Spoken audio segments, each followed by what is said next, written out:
d4. In chess, unlike tennis, you cannot win by serving an ace. There is no trick move in the opening that will catch even a fair to middling player off balance. What you can do is apply order and method in your conduct of this phase, so as to increase your chances of getting a favorable position. All you need do is follow a few simple rules for sound development. Begin with d4 or d4, either of which moves releases two pieces. Anchor at least one pawn in the center and give it solid support. Pawns in the center keep enemy pieces from settling themselves on the best squares. Wherever feasible, bring out your knights before the bishops. Broadly speaking, the knights do their best work at f3 and c3, f6 and c6 when black, where their power is tremendous for defense as well as offense. Of two developing moves, select the more aggressive one. Develop with a threat if you can. Move each piece only once in the opening. Place it at once on a square where it has some bearing on the center and where it has the greatest scope for attack. Move at most two pawns in the early stages of the game. Play with the pieces. Develop the pieces with a view to controlling the center, either by occupying it or bearing down on it from a distance, as fianchettoed bishops do. Develop the queen, but close to home to avoid her being harassed by pawns and minor pieces. Do not chase after pawns at the expense of development. Secure the safety of the king by early castling, preferably on the king side. Capablanca summed all this up when he said, "The main thing is to develop the pieces quickly, get them into play as fast as you can." Now back to floor and pitchjack. White's first move fixes a pawn in the center and liberates two pieces. Knight f6. Black brings his king's knight out to its most favorable post and hinders white from continuing with 2. e4. Knight f3. Napier recalls that in the first of several lessons he took from Steinitz, the world champion said, "No doubt you move your knight out on each side before the bishop." And do you know why? Napier says he was stuck for an intelligent answer. Steinitz went on to explain, "One good reason is that you know where the knight belongs before you know that much of your bishop. Certainty is a far better friend than doubt." e6. Black postpones the straightforward reply. 2. d5. Which lets him in for the regular lines of the queen's gambit. Meanwhile he opens a line for the f8 bishop. Knight b d2.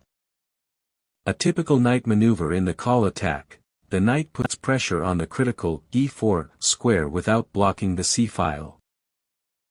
c5. Black strikes a blow at the d-pawn in an attempt to secure control of the center. This flank thrust is almost compulsory in queen's pawn openings because black must try to disturb white's central formation. The immediate threat is 4. c takes d4. So that the recapture by 5. Knight takes d4. Leaves no white pawn remaining in the center. e3. White shores up the d-pawn and provides an outlet for the f1 bishop. b6. Black too props up his advanced pawn and prepares to fianchetto the c8 bishop. Bishop d3. Customary practice in this system of attack, the bishop adds his strength to the pressure exerted on e4 in preparation for an advance by the e-pawn, which will open up lines of attack for the pieces in the background. The bishop also aims at black's h-pawn, a fine target after the enemy king castles on that side. Bishop b7. This solves one of black's chief problems in queen's pawn openings, an effective disposition of the light-squared bishop. By means of this fianchetto arrangement, the bishop commands the longest diagonal on the board and participates in the fight for domination of e4, the strategic square in the call system. Castle kingside. As part of the process of development, white shields his king from danger and brings his rook closer to the center files. Bishop e7. Despite its modest appearance, there is a great deal of latent energy in the placement of this bishop at e7. It is close enough to home to help defend the king, yet easily maneuverable to a more aggressive post if occasion requires. c4. More in the spirit of the call formation is the quiet. 7. c3. To supply a support for the d4 pawn. The e-pawn is then free to advance, and if black at any time plays c takes d4. White recaptures with the c-pawn and maintains a strong pawn in the center. The idea of the text move apparently is to prevent black's pieces from using d5 as a pivot for their movements about the board. Castle kingside. Black goes quietly about the business of mustering out all the troops.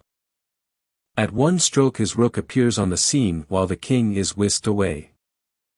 b3. Clearly in order to develop the bishop at b2. This fianchettoing of the bishop is not conventional procedure in the call, but Flohr may have wanted to test some ideas of his own. d5. Black seizes the opportunity to dispute possession of the center. He also puts an end to White's contemplated advance of the e-pawn, as he bears down on the critical e4 square with knight, pawn and bishop, while White has only two pieces trained on it. It is true that the b7 bishop's diagonal is blocked, but this condition is only temporary. Queen c2. Considerably better was the simple development of the dark-squared bishop at b2, which he prepared with his previous move. The purpose of this queen move is to secure control of d4, and to prevent black from establishing an outpost on that square by 9. Knight e4. The trouble with the move is that it permits black to seize the initiative and thereafter direct the course of events. Knight c6.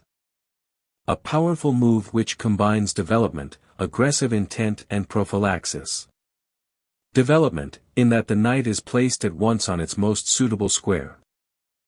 Aggression, in the knight's threat to advance to b4, attacking queen and bishop and forcing an exchange which rids the board of White's dangerous light-squared bishop. Prophylaxis, in the prevention of 10.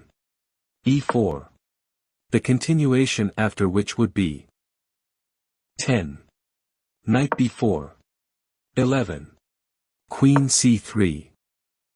Knight takes d3. 12. Queen takes d3.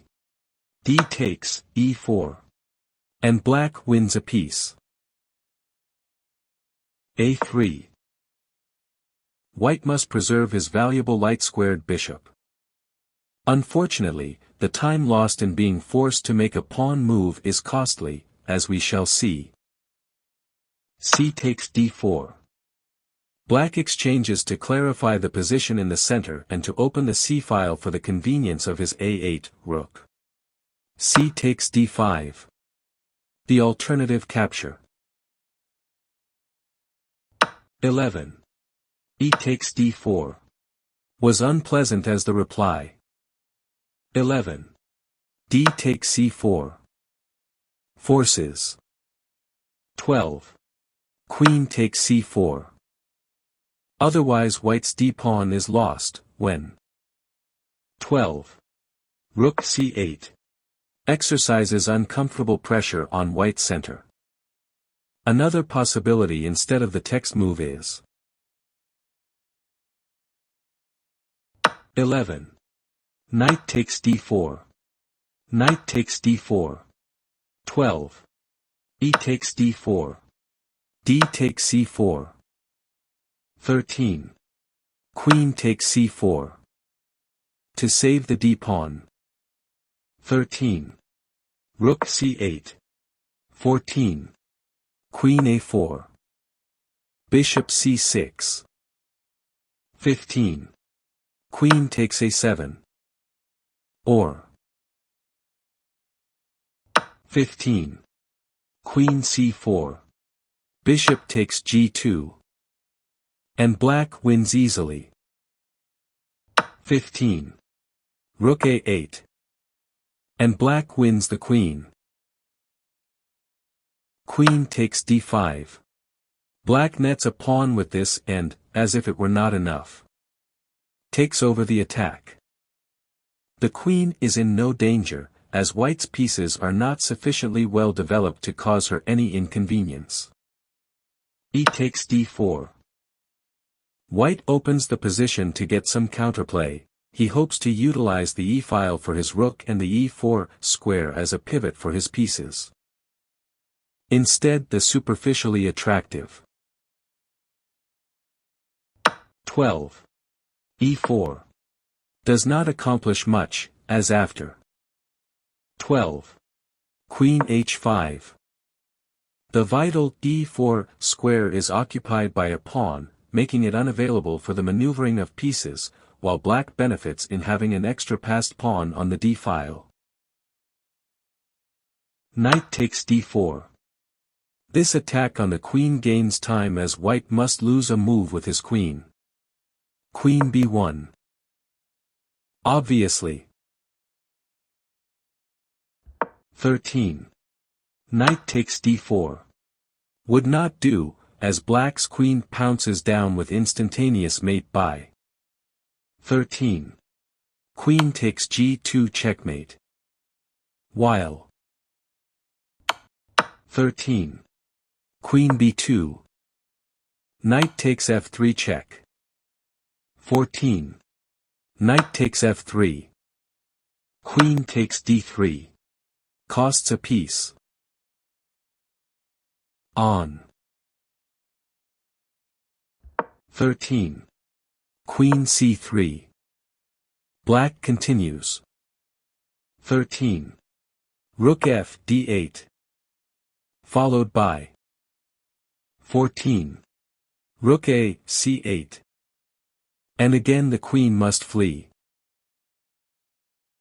White's actual move is probably the least of the evils. Rook f d8. Intensifying the pressure along the d-file and particularly on the bishop, whose life is threatened by 14. Knight takes f3 check. 15. Knight takes f3. Queen takes d3. 16. Queen takes d3. Rook takes d3. Knight e1. White protects his bishop as well as the vulnerable g-pawn. Against 14. Bishop c2. Black can choose from these themes. 1. Simplification, being a pawn ahead, by 14. Knight takes c2. 2. Stepping up the pressure by 14. Rook a c8. Banishing the c2 bishop to the first rank. 3. Combination, by 14. Knight e2 check. 15. King h1. Bishop a6. Threatening to win the exchange by 16. Knight c3. 16. Rook e1. Knight g4. 17. Knight e4. Queen takes e4. 18.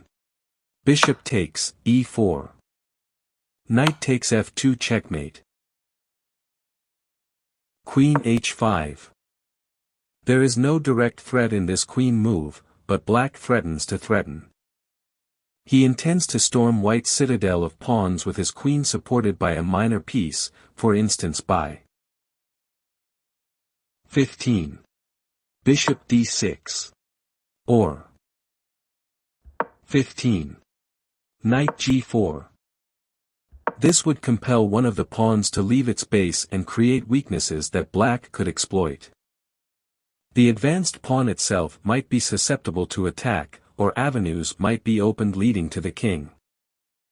This chipping away at the foundation is an interesting process for rendering an apparently strongly fortified position vulnerable to assault. Bishop b2. White has no dependable defense, especially against nebulous threats. So continues to develop his pieces. The more he has in play, the better his chances of surviving the coming storm. Bishop d6. With a simple but unmistakable threat, mate on the move. How does White defend? 1. 16. Knight e f3. Knight takes f3 check. 17. Knight takes f3.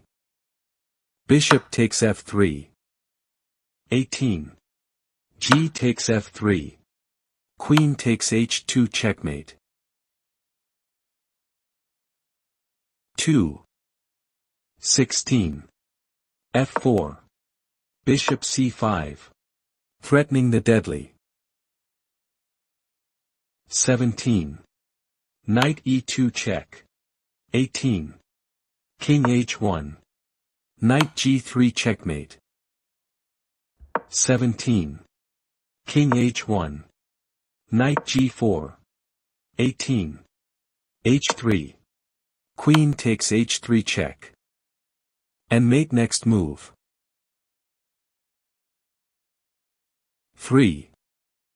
16. h3. Queen e5. Again aiming for mate at h2.